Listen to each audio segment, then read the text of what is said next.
우리 함께 보실 하나님의 말씀은 구약성경 사무엘상 22장 1절부터 5절까지의 말씀입니다. 그러므로 다윗이 그곳을 떠나 아둘람 굴로 도망하며 그의 형제와 아버지의 온 집이 듣고 그리로 내려가서 그에게 이르렀고 환난당한 모든 자와 빚진 모든 자와 마음이 원통한 자가 다 그에게로 모였고 그는 그들의 우두머리가 되었는데 그와 함께한 자가 400명 가량이었더라. 다윗이 거기서 모압 미스베로 가서 모압 왕에게 이르되 하나님이 나를 위하여 어떻게 하실지를 내가 알기까지 나의 부모가 나와서 당신들과 함께 있게 하기를 청하나이다 하고 부모를 인도하여 모압 왕 앞에 나아갔더니 그들은 다윗이 요새에 있을 동안에 모압 왕과 함께 있었더라. 함께 있습니다. 선지자 갓이 다윗에게 이르되 너는 이 요새에 있지 말고 떠나 유다 땅으로 들어가라. 다윗이 떠나 헤렛 수풀에 이르니라. 아멘. 오늘 본문을 보시면 다윗이 이렇게 블레셋 땅에서 나온 이후의 그 일을 얘기하고 있는데 지금 한 곳에 있지를 못하고 있죠. 이곳 저곳으로 이렇게 옮겨 다니는, 뭔가 정착할 곳을 찾지 못하고 유리하는 생활을 하고 있는 것을 우리가 볼 수 있습니다. 참 이것만 봐도 힘든 시간들이죠. 그런데 이 과정에서 하나님께서 어떤 일인가 하고 계십니다. 잘 보면 보입니다. 다윗은 이 일을 예상하지 못했고 예상할 수도 없었을 것입니다. 그런데 중요한 어떤 일을 하나님이 하고 계셔요. 그리고 이런 과정에서 다윗이 이전과는 좀 달라진, 좀 성숙하게 또 의연하게 대처하는 모습을 우리가 볼 수가 있습니다. 우리 한번 1절부터 한번 보시게 되면, 자, 그러므로 다윗이 그곳을 떠나, 그곳은 21장 맨 마지막 블레셋 땅이었죠. 정확하게 하면 블레셋의 5도시 중에서 어떤 성읍이었죠? 가드였습니다. 가드를 떠나서 아둘람 굴로 도망하며, 자, 여기서 나와가지고 맨 처음에 다윗이 가서 거기 이제 거처하게 된 곳을 뭐라고 부르고 있죠? 아둘람 굴이다, 이렇게 부르고 있네요. 오늘 이 지명이 자주 언급이 될 것입니다. 여러분의 도움을 위해서 지도 몇 군데 위치가 나오고 있기 때문에 지도를 통해서 잠깐 위치를 다시 확인하고 넘어가도록 하겠습니다. 자, 지난번에서 가드에서 있었던 일을 봤습니다. 21장이었습니다. 여기에서 아둘람으로 왔습니다. 아둘람. 자, 여기는 블레셋 땅이지만 아둘람은 이스라엘 땅이죠. 유다 지파가 있다. 여기 지금의 예루살렘에, 여기가 이스라엘의 유다 지파가 있는 땅입니다. 거기 있지만은 블레셋에 매우 가까운 곳이에요. 변경입니다. 변경, 접경 지역에 있는 굴입니다. 그래서 학자들은 이 지역은 이스라엘의 완전한 통제가 이루어지지 못한 곳이었을 수 있다, 이렇게 말해요. 자, 여러분이 그 다음에 3절 맨 첫 부분에 보게 되면 아둘람을 떠나서 어디로 갔다고 되어 있나요? 모압 미스베입니다. 이렇게 옮겨간 겁니다. 이렇게 해서 이렇게 모압, 여기 요단 사해죠. 사해, 여기 요단강이 있고 사해 오른쪽 밑에 모압 땅이 있습니다. 그 중에서 미스베라는 성읍인데 미스베의 정확한 위치는 모릅니다. 모압 땅 안에 어떤 위치였을 것으로 보입니다. 그 다음에 또다시 옮겨갑니다. 여러분 5절의 맨 끝부분을 보시게 되면 어디에 이르니라? 헤레스풀로 다시 나옵니다. 여러분 이렇게 다시 나와서 이스라엘 땅으로 다시 돌아왔습니다. 헤레스풀이라고 되어 있습니다. 헤레스풀 역시 정확한 위치를 모릅니다. 유다의 남쪽이었다는 것은 거의 확실해요. 이렇게 다윗이 옮겨가고 있습니다. 네, 꺼주시기 바랍니다. 자, 이렇게 많이 옮겨 다니고 있는 것만 해도 지금 다윗이 처해 있는 상황이 결코 쉽지 않았다는 것을, 매우 위태한 속에서 그는 이리저리 옮겨 다니고 있다는 것을 우리가 볼 수가 있는 것이죠. 그래서 1절 말씀을 다시 한번 보시면 다윗이 그러므로 다윗이 그곳을 떠나서 아굴람 굴로 도망했다고 나오고 있어요. 유유자적하게 떠나온 것이 아니에요. 뭔가 이렇게 방법을 써가지고 간신히 탈출했다. 이제 그런 것이 의미입니다.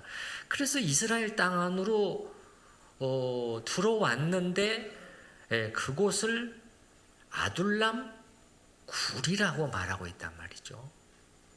다윗은 굴에서 동굴에서 살게 되었다는 뜻입니다. 자, 지금 왜 그렇죠? 왜 동굴에서 살아야 되는 거예요? 이게 숨어 지내야 되잖아요.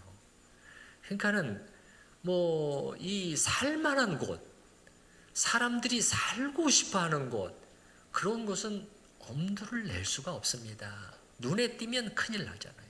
눈에 띄면은 잡히면 끝장나는 것이기 때문에 이렇게 굴에까지 들어와서 숨어서 생활하고 있는 것입니다. 여러분, 어떤 사람이 이렇게 어떤 현대인이 말이죠. 무슨 구석기 시대의 사람도 아닌데 문명 생활 속에 문명 생활권에서 살다가 이렇게 막 굴에서 매일을 지내야 된다. 아마 그 모습을 상상해 보신다면 어떻습니까? 예, 참 불편하고 핍절하고 초라하고 처량하죠.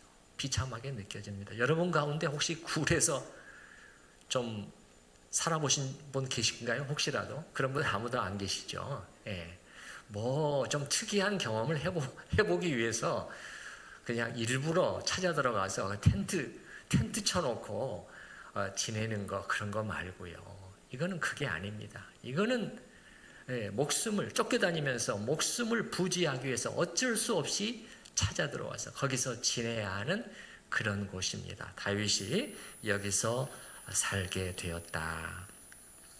여기서 아둘람 굴이라고 되어 있는 장소의 그 짧은 영상을 잠깐 보시겠는데요. 지금 이 굴이 이제 그 유명해져 가지고 사람들이 자꾸 찾으니까 관광 유적지로 이렇게 개발을 해놓은 것 같아요. 그래서 이제 여기가 아둘람 굴이다 이렇게 해놨는데 사실은요. 그 다윗이 살았던 그 굴의 정확한 위치는 아무도 모릅니다. 아둘람의 지역에 있는 굴 중에 하나였던 것은 분명하고 거기에 있는 많은 굴 중에 하나였을 것입니다. 또 지금 잠시 후에 보시겠지만 이렇게 많은 사람이 여기서 나중에 기거하게 됩니다. 수백 명이 살게 되거든요. 그럼 하나의 아무리 굴이 커도 단일 동굴로는 불가능합니다.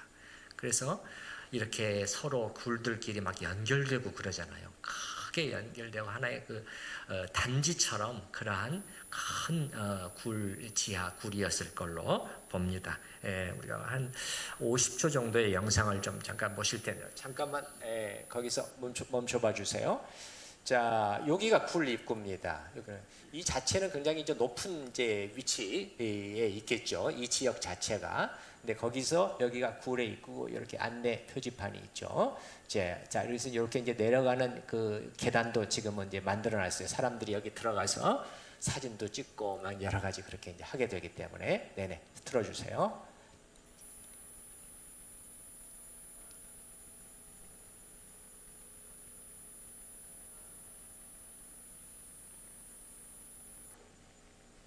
여기 보시게 되면 이렇게 서로 연결되는 요 안에 여러 가지 통로와 다른 굴들로 연결되는 그러한 것들도 있고요. 네. 그 다음에 이런 데는 이제 상당히 넓은 장소죠. 근데 이런 데서 같이 모이기도 하고 이제 그럴 수 있는 곳이었을 것입니다. 예. 그리고 이제 굴 안에서 밖을 내다보면은 아까 조금 전에 나무 입구 여기가 되는 것입니다. 네네. 네. 어떻게 좀 살만하시겠습니까? 네네. 예. 다윗이 이런 곳에서 참으로 이제 어려운 생활을 하게 되었는데, 그런데 예상하지 못했던 일들이 일어나기 시작해요.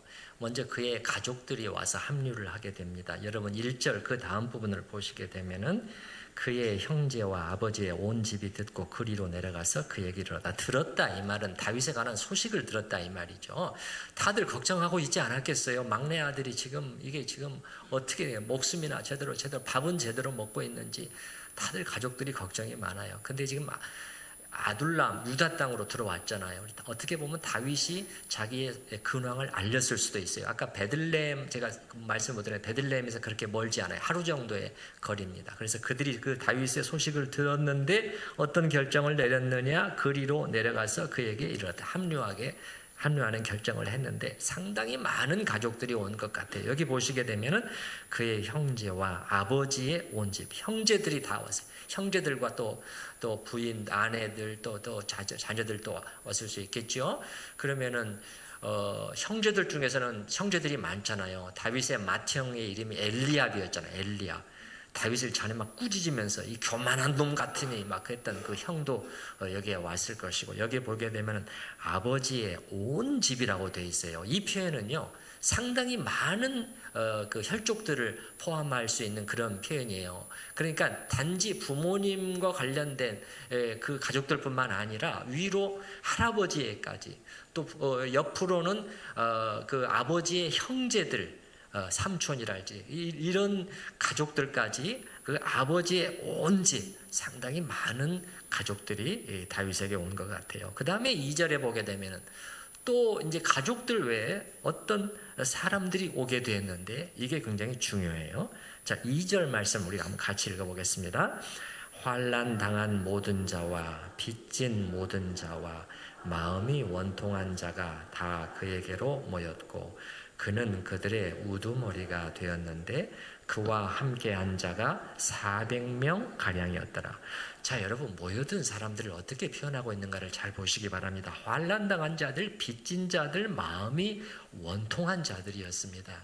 뭡니까? 한마디로 말해서 사울 왕의 통치하에서, 그 치하에서 경제적으로 혹은 또 정치적으로 굉장히 그 고통을 겪는 사람들이 다윗에게로 찾아왔다, 이렇게 말하고 있는데 그 숫자가 몇 명이요?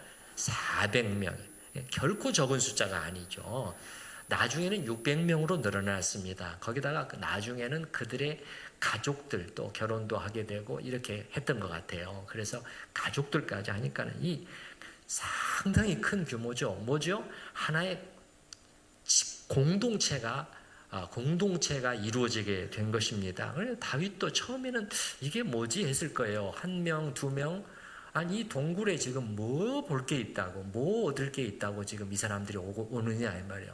근데 그 숫자가 계속 늘어나는 거예요. 계속 늘어나는. 다윗이 좀 힘이 났을 것 같아요.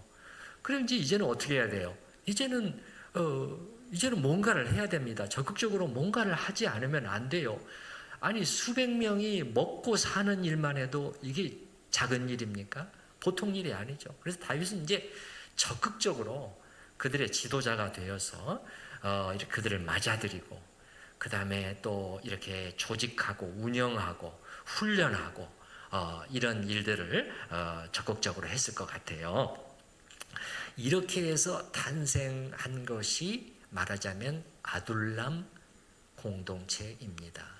조금 전에 그게 관광 유적지로까지 됐다고 했는데 이 다윗이 잠깐 거기 좀 한동안 피신해 있었다는 이유 때문에만 유명해진 게 아니에요. 이 곳이 뭐냐면은 하나의 새로운 공동체가 여기서 탄생하게 됐기 때문에 더 중요한 장소가 된 거예요. 아둘람 굴이. 자, 말씀드렸지만 동굴이라는 곳은 결코 낭만적인 곳은 아닙니다. 여기서 함께 웃으면서 힘을 얻어가지고 미래를 함께 하나님 나라를 우리가 꿈꾸십시다. 미래를 계획하십시다. 그럴 만한 장소가 못 됩니다. 동굴은 뭐냐? 절박한 생활 공간입니다. 언제 관군이 들이닥칠지 모르는 조마조마하면서 그러면서 뭐 충분치 못한 불편한 그런 곳이잖아요. 그런데 여기서 의미 있는 공동체가 탄생하고 있어요. 그러니까 다윗 자신도 갈 데가 없어서 여기 외에는 이제는 어떻게 갈 데가 없어서 여기서 왔고, 또 나머지 그 수백 명의 사람들도 이 사회 구조 속에서는 너무 힘들고 어려워서 그래서 찾아왔단 말이에요. 예. 그래서 다들 어쩔 수 없이 모이게 됐는데 거기서 무슨 일인가가 일어나고 있어요. 이게 하나님이 하시는 일이에요. 우리가 보는 거. 예. 다윗은 지금 앞으로를 잘 몰라요. 앞으로 어떤 일들이 이걸로 진행이 될지 다윗은 그 그림을 갖고 있지를 못해요. 그러나 하나님이 하시는 일은 이렇게 우리 사람의 생각과 역시 다르구나 하는 것을 또 보게 되는데요. 자, 다윗에게 모여든 사람들을요, 어떤 사람들이냐? 예. 이제 물론 이제 사회 부적응자들, 가난한 자들, 막 범법자들, 뭐 불황자들, 예? 그렇게 볼 수도 있겠지요. 전혀 틀린 말도 아니에요. 예. 뭐 아마 그 당시 신문이 있었다면은 밖에서는 이 무리들이 어디서 이렇게 한대더라 그러면은 다윗을 따르는 이 일련의 무리들은 그야말로 저것들 아주 형편없는 놈들이야, 이렇게 신문에는 그렇게 났을지도 모르겠어요. 전혀 틀린 말만은 아니지만 이제 여기서 이 집단에서 그 이스라엘의 유능한 인물들이 배출되게 돼요. 이들은요, 다윗의 지도하에서 실력을 점점 갖춰 나가게 됩니다. 그래서 정규군 못지않은 실력을 갖추게 돼요. 아니, 제가 볼 때는 정규군보다 훨씬 뛰어난 실력을 갖추게 돼요.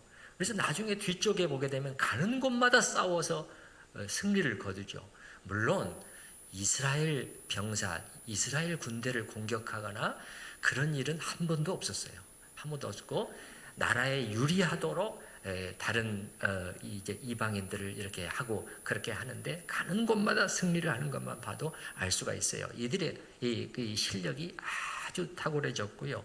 그리고 이 사람들 중에서요, 그 이스라엘의 탁월한 장군들이 배출이 됩니다. 자, 여러분 혹시 그 요압이라는 사람 이름을 들어보셨나요? 예, 그 자주 나오는 사람이죠. 그 계속해서 전쟁이 일어날 때마다 이렇게 그 다윗 왕국에서 또 마찬가지예요. 그래서 혁혁한 공훈을 세우고 최고 군사령관까지 되잖아요. 요압이 여기 출신입니다. 여기 출신이에요. 그리고 또 아비새, 아사헬 이런 그 용맹한 장수들, 그리고 첫 사무엘 하에 가게 되면은 다윗의 용사들에 대해서 언급을 해요. 다윗의 30용사가 다 이름들을 말하잖아요.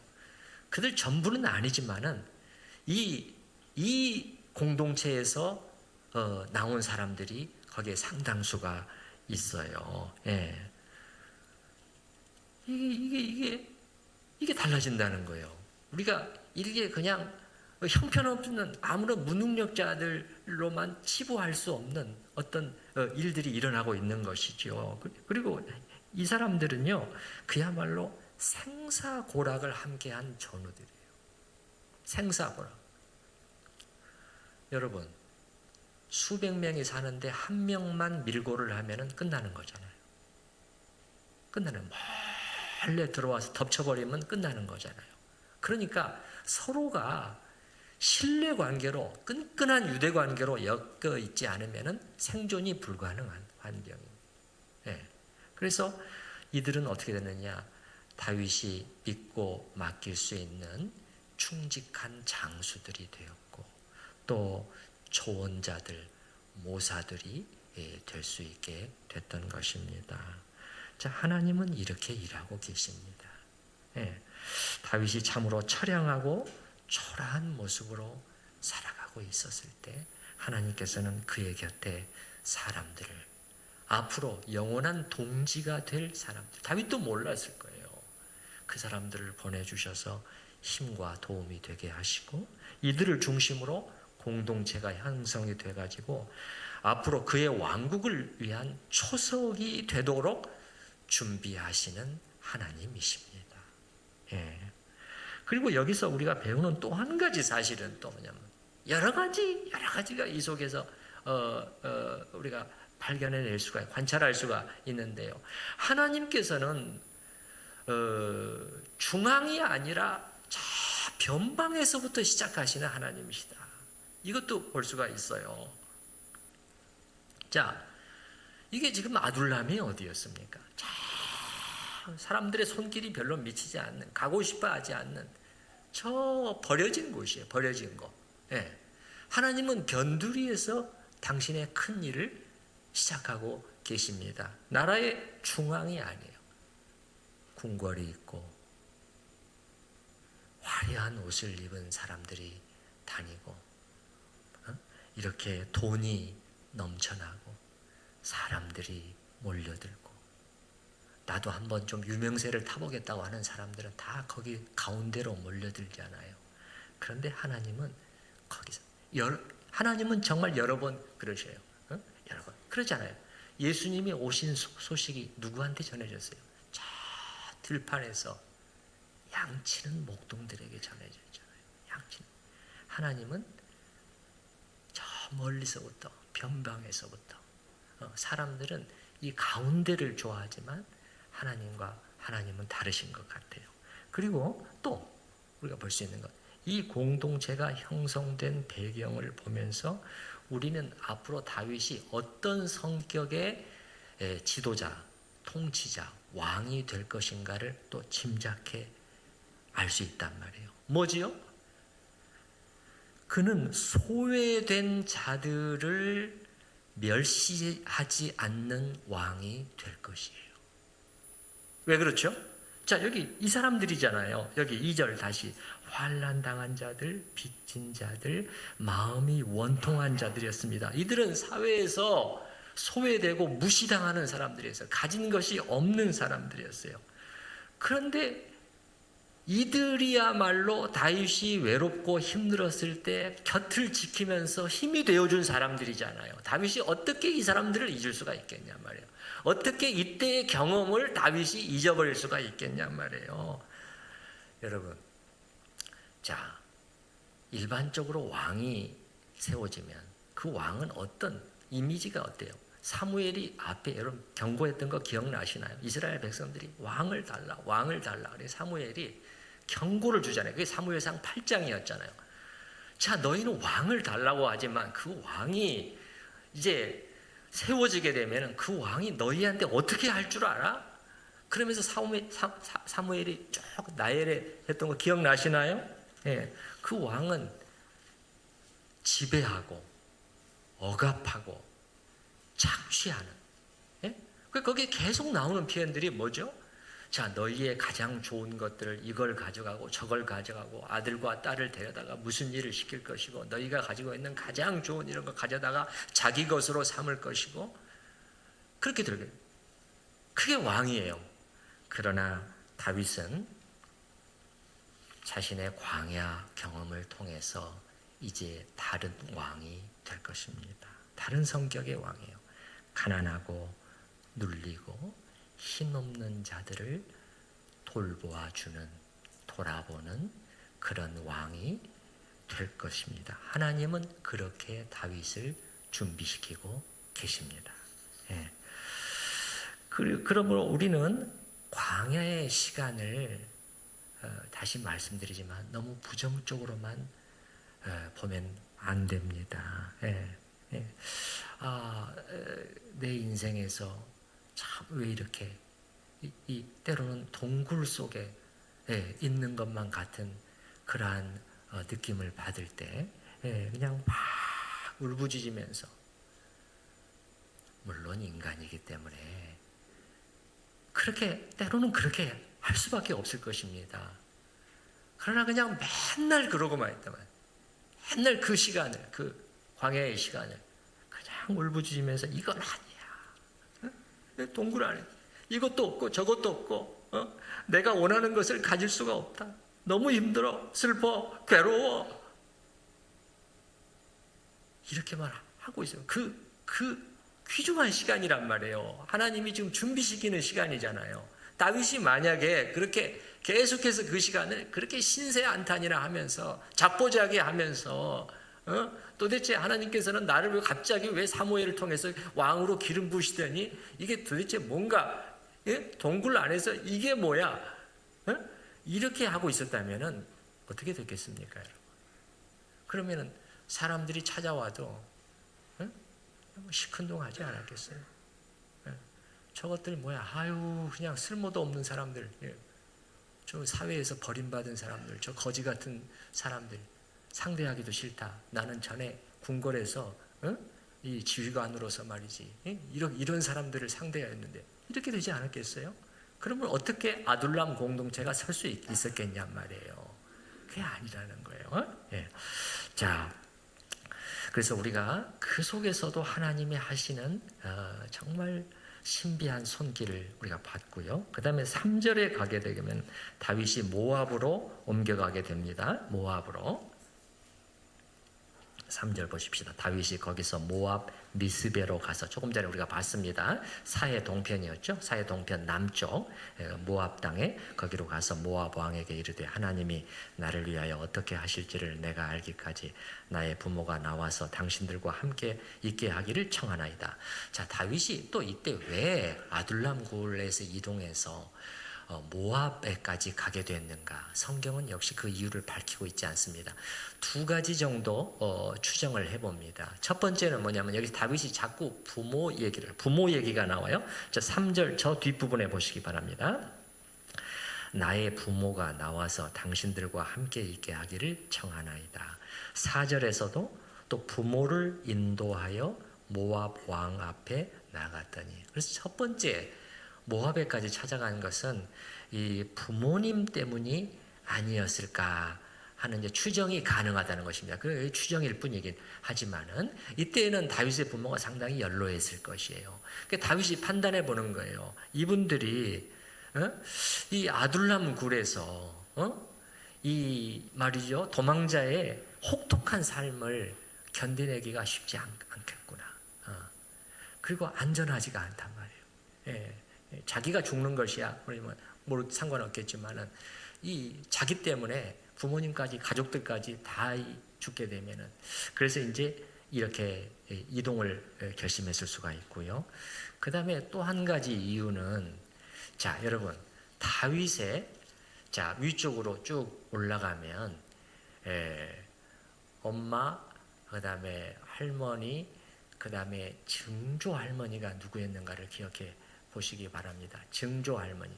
자, 보아스와 결혼한 여인이 누구죠? 룻이잖아요. 룻이 다윗의 증조모거든요. 증조모인데 어디 사람이죠? 모압 여인이었어요. 모압 사람이었어요. 기억나십니까? 그래서 아니 이제 다 죽었어요. 시어머니하고 자기만 남았어요. 시어머니 이제 돌아가려고 한단 말이에요. 시어머니 너 여기 있어. 나 따라와서 고생할 일이 뭐가 있겠니? 진심으로 말했어요. 나오미가. 거기서 살면서 자기 고향에서 안전한 곳에서 하면서 이렇게 다시 재혼해가지고 자기 남편은 죽었지만은 잘 살 수가 있는데 굳이 따라가겠다는 거예요. 아무것도 없는 시어머니요. 시어머니 따라가봐야 얻을 게 없는 시어머니요. 그러나 내가 어머니의 나라에 저는 가겠습니다. 그러면서 저 감동적인 고백이 있었잖아요. 어머니의 하나님이 저의 하나님이 될 것입니다. 기념비적인 고백이 있었잖아요. 이 여인이 룻이었잖아요. 그 여인이 모압 여인이었어요. 근데 그가 보아스랑 결혼하면서 다윗의 증조모가 되게 된 것이에요. 그래서 다윗이 이때 선택지를 모압으로 잡았던 것이 이 자기의 이 혈연 관계와 무관하지 않았을 것이다 하는 것이 학자들의 많은 추정이에요. 그래서 그랬는지도 모르겠지만은 모압 왕은 블레셋과는 달리 다윗을 받아줍니다. 4절 저기 뒷부분에 보시기 바랍니다. 4절 뒷부분에 그들은 부모와 가족들은 다윗이 요새에 있을 동안에 모압 왕과 함께 있었더라. 그러니까 뭐예요? 가족들은 보다 안전한 곳에 있게 하고 자기와 수하 400명은 이제 요새 모압 안에 있는 어떤 요새에 주둔해 있었던 것 같아요. 다윗은 일이 이렇게 진행되는 것을 보면서 좀 뭔가 잘 풀리는 것 같잖아요. 그러니까 여기 있는 것이 하나님의 뜻인가? 이렇게 생각했을 수도 있어요. 그런데 그게 아니었습니다. 자, 5절에 보시게 되면 선지자 갓이 다윗에게 이르되, 선지자 갓이 갑자기 등장하는데요. 자, 이 사람도 이 초기 아둘람 공동체에 같이 합류한 그런 사람이었던 것 같아요. 그래서 여러분 나중에 보시게 되면 다윗 왕실에 가장 중요한 역할을 했던 선지자 2명이 있어요. 한 사람이 갓이고 한 사람이 나단입니다. 나단이에요. 그 둘 중에 한 명이 갓이에요. 이 두 선지자가 다윗 곁에 있으면서 하나님의 말씀을 전해주기도 하고 또 영적인 조언도 해주는 중요한 역할을 하게 되는데, 그 중에 갓이 이 초기서부터 미래가 별로 없어 보이는 이 아둘람 공동체에 함께 했단 말이에요. 이것도 하나님의 손길 아니겠습니까? 하나님의 손길. 근데 갓이 뭐라고 말하냐면은, 하나님의 뜻을 전해주냐면 5절 그 다음 부분에 보게 되면 너는 이 요새에 있지 말고 떠나 유다 땅으로 들어가라. 자, 무엇이 확인된 것입니까? 자, 모압 땅에 있는 것도 하나님의 뜻이었다? 아니었다? 아니었다는 것입니다. 아니었어요. 그래서 5절 맨 뒷부분에 보시게 되면 다윗이 떠나 헤레스풀에 이르니라. 아까 헤레스풀 봤죠? 다시 돌아왔습니다. 다시 유다 땅 안으로, 유다 남쪽으로 돌아왔습니다. 아마 이때 부하 400명뿐만 아니라 부모님과 가족들도 다 데리고 나온 것 같아요. 그래서 여기 3절 이후에서 우리는 다윗이 뭔가 조금 달라지고 있는 모습을 볼 수 있지 않나요? 좀 성숙해, 뭔가 달라져 있어요. 그 전에는 좀 앞에 어땠습니까, 여러분? 헤매고 허둥대는 모습이었어요. 자, 앞에 21장에서 우리가 봤습니다마는, 자, 어땠어요? 다윗이 어떻게 했어요? 자기가 필요한 것들이 식량과 무기였단 말이에요. 그거를 꼭 얻기 위해서 어떻게 해요? 대제사장을 속이고 있잖아요. 결코 잘한 것이 아니었다고 제가 말씀드렸어요. 이해는 되지만은 절대 그렇게 해서는 안 되는 일이었습니다. 그리고 곧 이어서 나오지만 이것으로 인해서 쓴 열매도 있습니다. 쓴 열매도 있어요. 그리고 또 어떻게 합니까? 다윗이 하나님의 뜻도 아닌데 블레셋 땅 안으로 도망 들어갔다가 완전히 실패하잖아요. 그의 판단이 완전히 예측이 다 빗나가잖아요. 그래서 그냥 이 혼비백산해가지고 사람들 앞에서 완전히 어떻게 해요? 미친 사람, 완전히 자기를 우스갯거리로 만들어야 했잖아요. 여러분, 이 다윗의 이름에 명예가 있잖아요. 근데 모든 사람들 앞에서 바보가 된 다음에야, 그 다음에야 간신히 나올 수가 있었어요. 그런데 오늘 말씀을 보면은 좀 달라요. 오늘 말씀을 보게 되면, 자, 그가 모압 왕을 향해서 하는 말에서도 뭔가 나타납니다. 자, 여러분, 제가 다시 성경을 읽을 때 우리가 어떻게 읽어야 되느냐 이제 또 말씀을 드리는데, 우리는 많은 경우에 성경을 스토리로 읽어요. 스토리로. 자, 무슨 일이 있었대. 그리고서는 이제 성경을 안다고 생각을 해요. 자, 사무엘상 22장 자기 스토리로 알고 있어요. 스토리도 당연히 알아야죠. 무슨 일이 있었대. 그런데 우리가 성경을 안다는 것은 스토리뿐만 아니라 그 성경 본문의 표현들을 잘 아는 것이, 어떤 단어를 쓰고 있고 어떤 표현으로 어떻게 그 사건을 설명하고 있느냐, 이걸 알아야 돼요. 여러분, 우리는 많은 경우 그 스토리만 알고서는 안다고 생각을 해요. 아닙니다. 아니에요. 제가 설교를 준비하기 위해서 말씀을 연구하고 공부하고 묵상하면서도 숱하게 읽었던 말씀입니다. 숱하게 들었던 말씀입니다. 그런데 이게 이런 뜻이었어? 그런 것들이 한두 가지가 아니에요. 그래서 그런 거를 강해 설교라고 하는 거예요. 강해 설교는 뭐냐면은 어떤 목사님들을 보면은 이 스토리를 잠깐 얘기하고 그 스토리를 가지고 이제 다른 말씀들을 전하세요.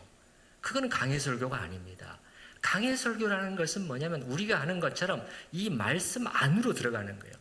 본문이 어떻게 하나님께 이 영감된 하나님의 말씀이 어떤 단어, 어떤 표현을 쓰고 있느냐, 그거를 주목하는 거예요. 근데 여기도 한번 보시게 되면 3절에 보시게 되면은 다윗이 거기서 모압 미스베로 가서 모압 왕에게 이르되 하나님이 나를 위하여 어떻게 하실지를 내가 알기까지. 자, 먼저 보시게 되면 어떻습니까? 다윗이 이방 임금 앞에서요, 자기가 믿는 하나님을 분명하게 말하고 있어요. 지금 자기 처지가 어때요? 도망자의 신세 아닙니까? 지금 당신한테 어서 나 좀 어떻게 좀 해주세요 라는 그러한 처지 아닙니까? 그러나 당당해요. 자기가 믿는 하나님이 살아계신다는 것을 거침없이 얘기를 해요.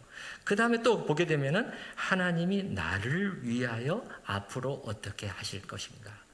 그것을 제가 알게 되는 그 시점까지는 여기 있고 싶습니다. 이 말은 무슨 말입니까?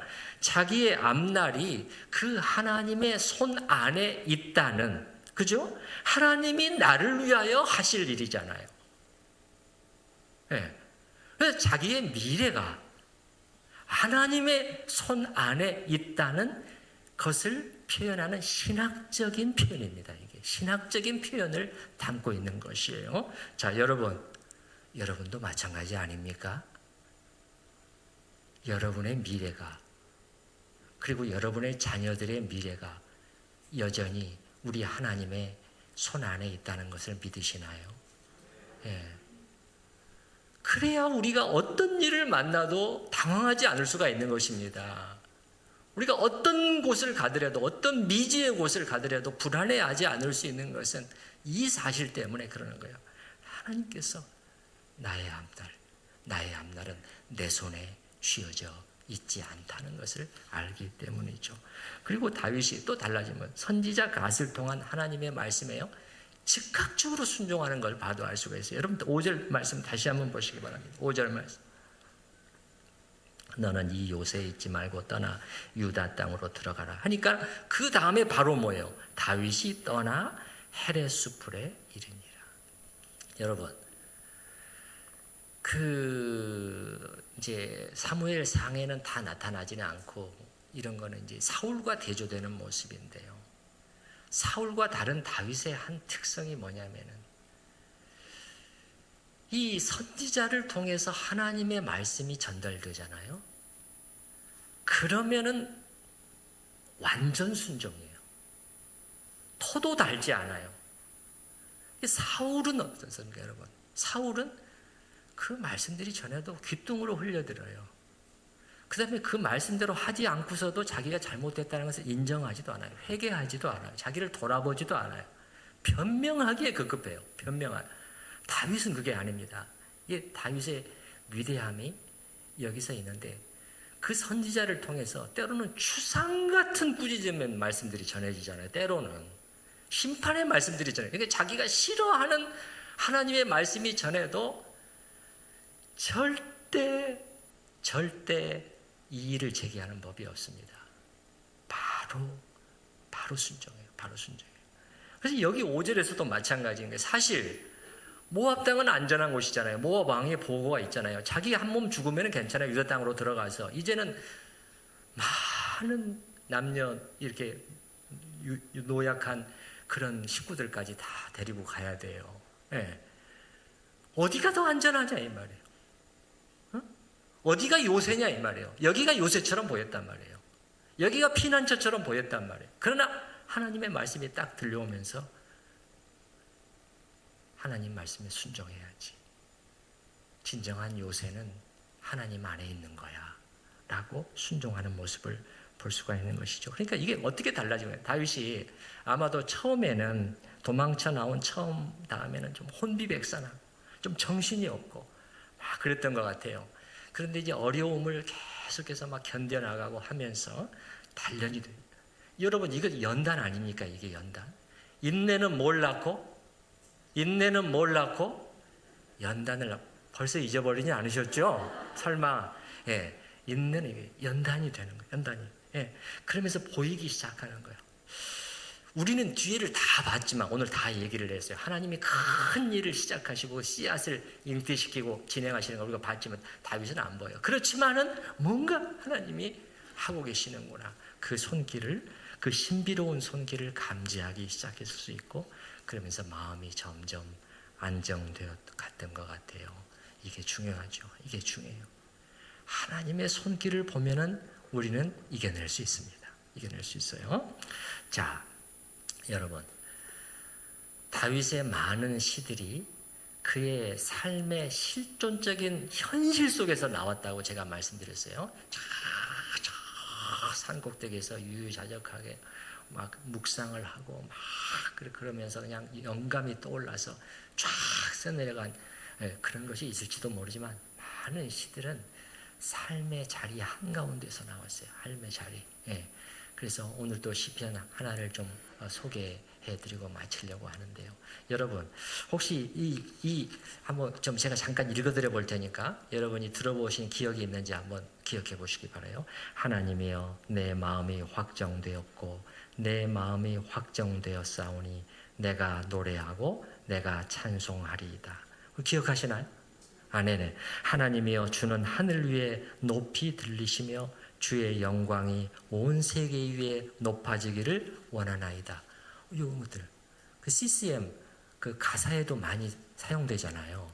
그렇죠?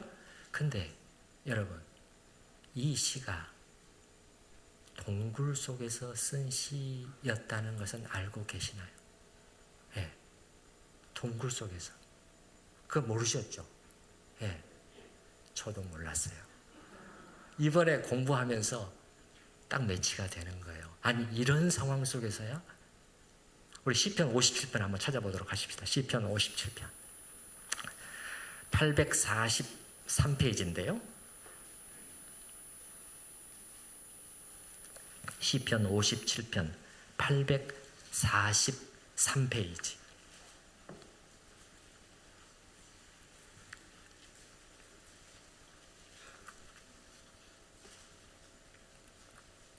전에는 주의 깊게 보지 않았던 시편 57편의 표제가 딱 눈에 들어왔습니다.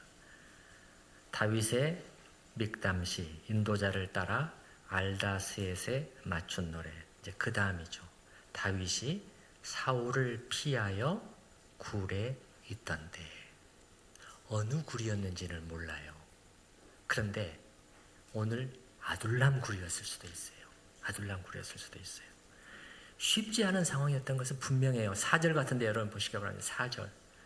내 영혼이 사자들 가운데서 살며 내가 불사르는 자들 중에 누웠으니 곧 사람의 아들들 중에라. 그들의 이는 창과 화살이요 그들의 혀는 날카로운 칼 같도다. 예. 불안하고 위협을 받는 그런 쉽지 않은 상황인 것은 분명해요.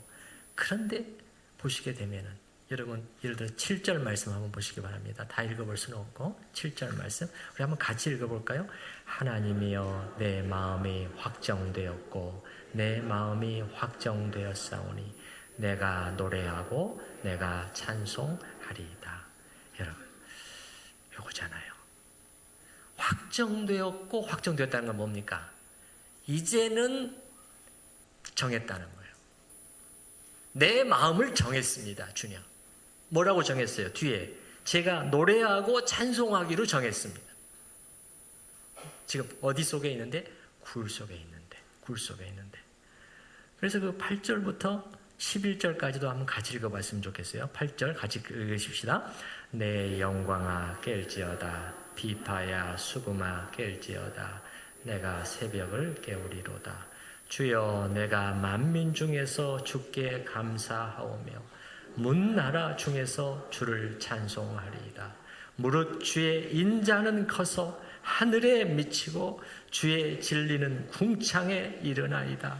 하나님이여, 주는 하늘 위에 높이 들리시며 주의 영광이 온 세계 위에 높아지기를 원하나이다. 아멘. 여러분, 예배자의 마음 아닙니까? 예배자의 마음 아니에요? 어떻게 이런 고백이 나올 수 있을까요? 어떤 상황인데?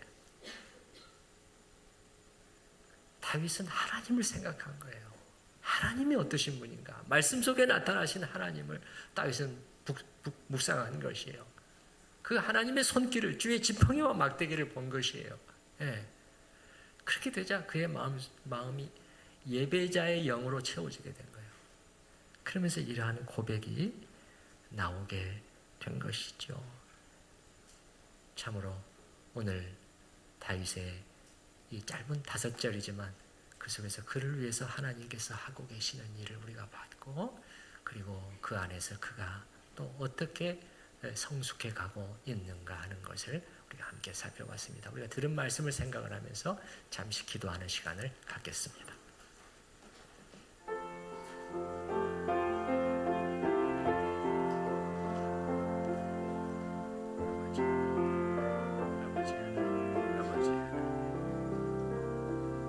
주님의 하시는 일의 신비로움을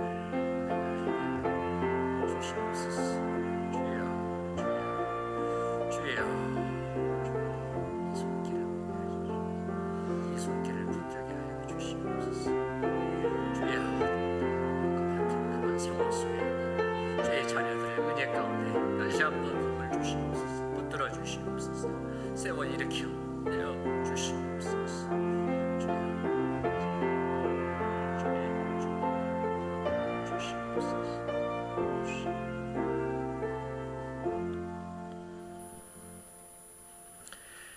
하나님께서 자기를 의지하고 바라는 자들을 위해서 하시는 일은 얼마나 놀라운지요. 주님, 동굴이었습니다. 무슨 희망이 보이지 않는 곳이었습니다. 저 변두리 땅이요. 그런데 그곳에서 하나님께서는 다윗을 위해서, 그리고 이 나라의 미래를 위해서 일을 이미 시작하고 계셨습니다. 그러므로 저희도 광야의 시간을 지날 때, 주님, 하나님은 나를 완전히 버리신 것 같아. 아무 일도 하고 계시는 것 같지 않다. 라고 너무 빨리 결론 지어 버리지 않도록 저희를 붙들어 주시옵소서. 굴 속에서, 그 척박하기 짝이 없는 환경 속에서 어떻게 이런 시가, 어떻게 이런 고백이, 이런 노래가 나올 수 있을까요? 주여, 이 시간 저희도 다윗과 함께 구원의 하나님을 향해서 그렇게 같이 고백하고 노래, 예배자의 영으로 저희 자신을 채워주시옵소서. 주여, 저희의 처해 있는 삶이 아무리 험난하다고 할지라도 하나님을 바라봄으로 예배의 영으로 가득 차서 기쁜 찬양이 울려 나올 수 있게 하시고, 이것이 저희가 현재 이 고통을 이겨낼 수 있는 힘이 되게 하여 주시옵소서. 예수님의 이름으로 기도하옵나이다. 아멘. 찬송가 406장, 찬송가 406장 함께 부르실 때 우리 1, 2절 부르고 후렴 부르고 3, 4절 부르고 또 후렴 부르고, 그래서 후렴은 2번만 부르도록 하겠습니다.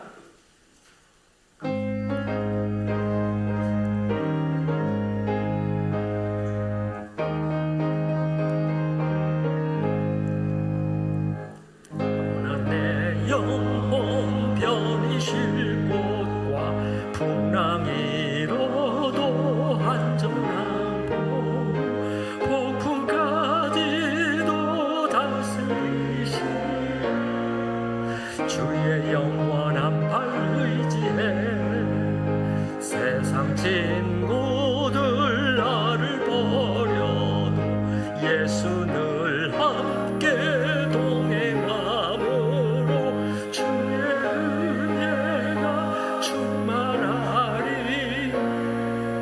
주의 영원한 발 의지해 주의 영원하신 발 함께 하사 항상 나를 붙드시 어느 곳에 가든지 동하지 않음. 주의 발을 의지하리라. 나의 믿음이 연약해져도 미리 예비한 힘을 주시며 위태할 때도 안보하시는 주의 영원한 발 의지해. 4절 능치 못하고 주께 없어 나의 일생 주께 맡기면 나의 모든 짐 대신 지시 주의 영원한 발 의지해. 주의 영원하신 발 함께하사 항상 나를 붙드시 어느 곳에 가든지 요동하지 않음 주의 발을